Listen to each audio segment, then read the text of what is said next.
New Delhi, March the 12th, 1962. There is an air of expectancy at Palam Airport. Air India's Kanchenjunga brings from abroad a charming visitor, Mrs. Jacqueline Kennedy, wife of the President of the United States of America. The first to receive her is Prime Minister Nehru. Among those present at the airport to receive Mrs. Kennedy and her sister, Princess Radziwill, are the United States Ambassador in India, Mr. Galbraith, and Mr. B.K. Nehru, India's Ambassador to the United States.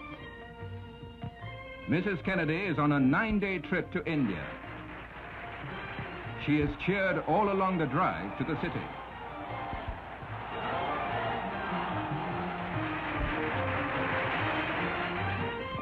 After a brief halt at the U.S. Ambassador's guest house, Mrs. Kennedy makes an off-the-schedule dash to Vijay Chowk. She watches the President of India, Dr. Rajendra Prasad, drive back in state to Rashtrapati Bhavan, his official residence. He is returning after addressing a joint session of Parliament.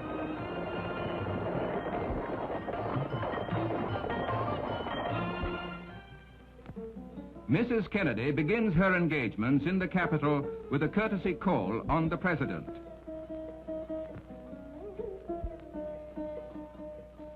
From Rashtrapati Bhavan to Rajghat, to pay homage to the father of the nation at his Samadhi, the place where the mortal remains of Mahatma Gandhi were cremated. It is for her a moving experience.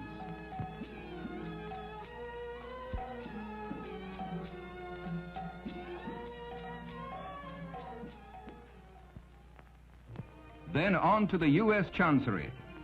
Designed by an American architect, it is a landmark of New Delhi's diplomatic enclave.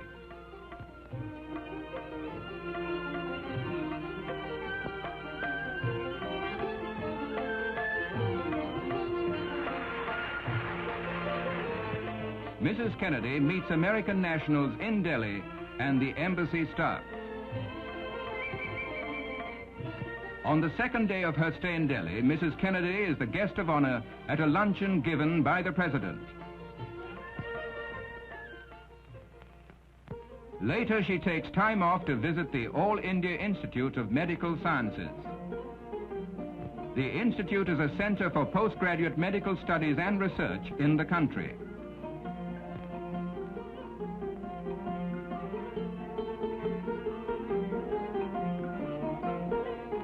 Herself a mother of 2 children, Mrs. Kennedy has no difficulty in making friends in the children's ward of the hospital attached to the institute.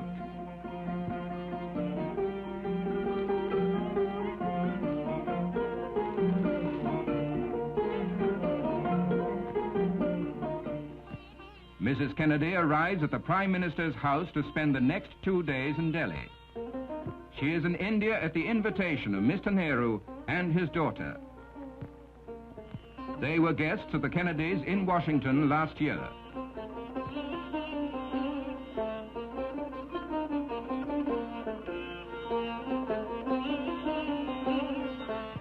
Prime Minister Nehru gives a formal dinner in honor of his house guests.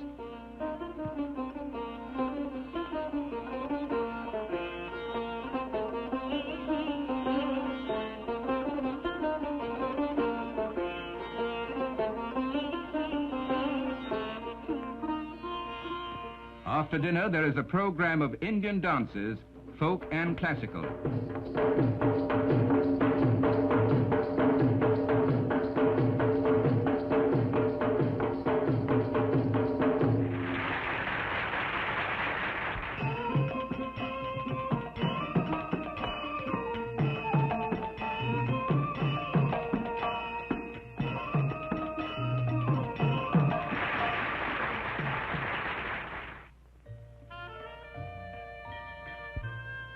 The next day is a day of gifts.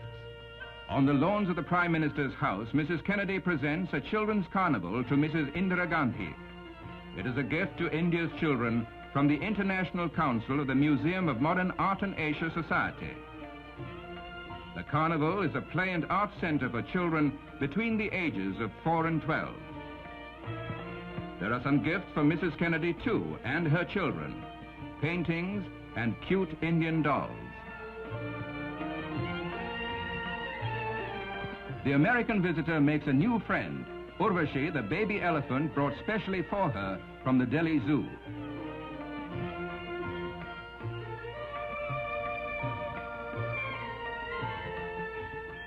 Visiting the Cottage Industries Emporium, Mrs. Kennedy is fascinated by the variety of Indian handicrafts.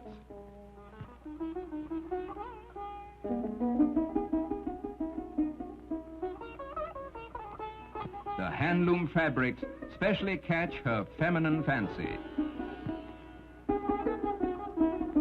A leader in the world of fashion, Mrs. Kennedy takes a great interest in the fashion parade.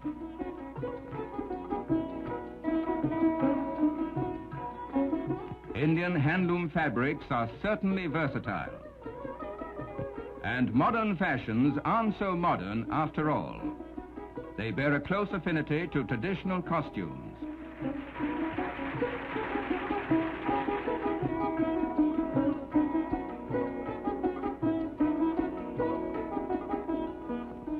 Mrs. Kennedy also watches craftsmen at work. These skills have been handed down from father to son for generations.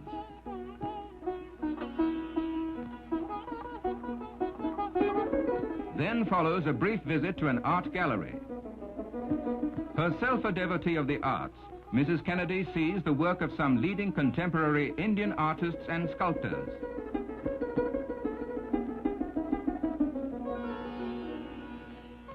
After 3 days' stay in Delhi, Mrs. Kennedy comes to Fatehpur Sikri. This is the legendary capital built during the 16th century by the Mughal Emperor Akbar to celebrate the birth of his son, Jahangir. But Akbar had to desert the city and go back to Agra because of the scarcity of water here.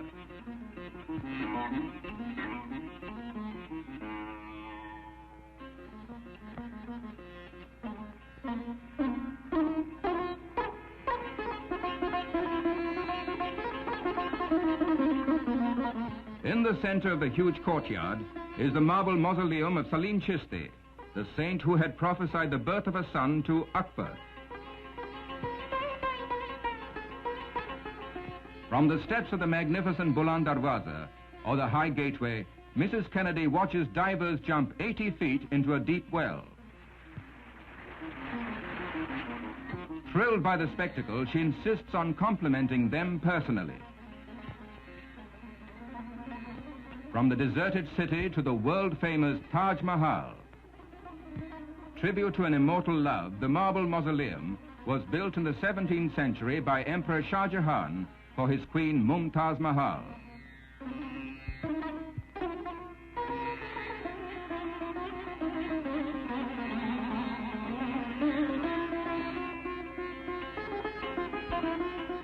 Enchanted by its beauty, Mrs. Kennedy pays a second visit to see the romantic Taj by moonlight.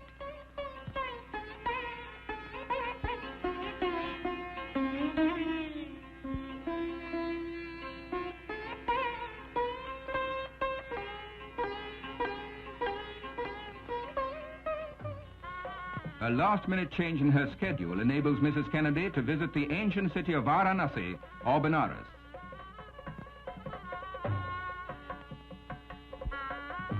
Ignoring the midday sun, she takes a boat ride on the Ganga. Gliding along, Mrs. Kennedy gets a glimpse of this ageless city and its people.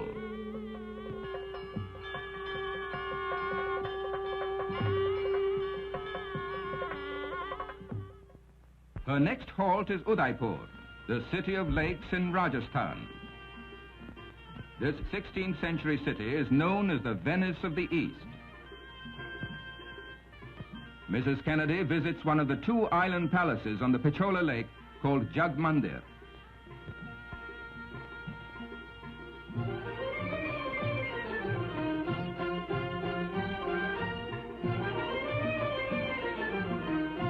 A ride in a motor launch on the lake provides a relaxing interlude.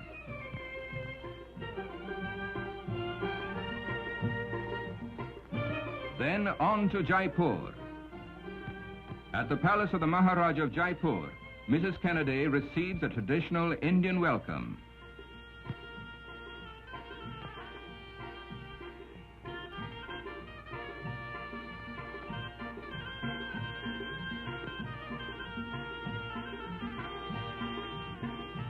A drive to the nearby 17th century fort of Amber provides a peep into feudal India, now a thing of the past. This is the Taj Mahal, or the Hall of Mirrors.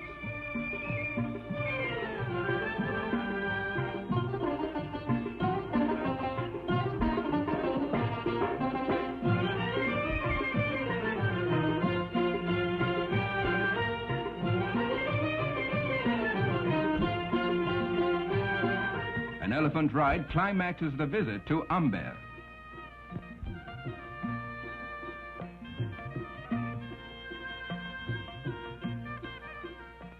An excellent horseback rider, Mrs. Kennedy enjoys watching a game of polo in Jaipur. Polo has been played in India for some 800 years.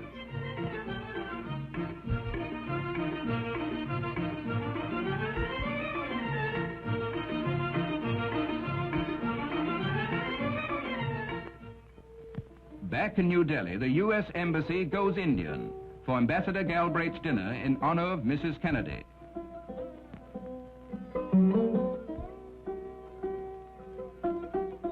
The guests at the farewell dinner include the Indian Vice President, Dr. Radhakrishnan, and Mr. Nehru. Among the many gifts Mrs. Kennedy and her sister receive are some works of Indian craftsmanship.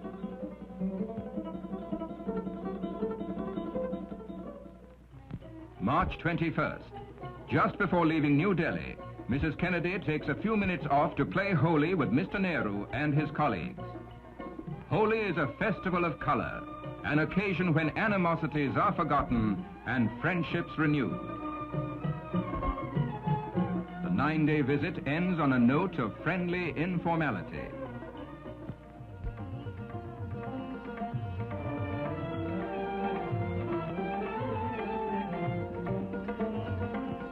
Mrs. Kennedy's visit strengthens the friendly ties between India and the United States. For Mrs. Kennedy, it is difficult to say which day of her trip to India was the best. To her, they were all magic moments.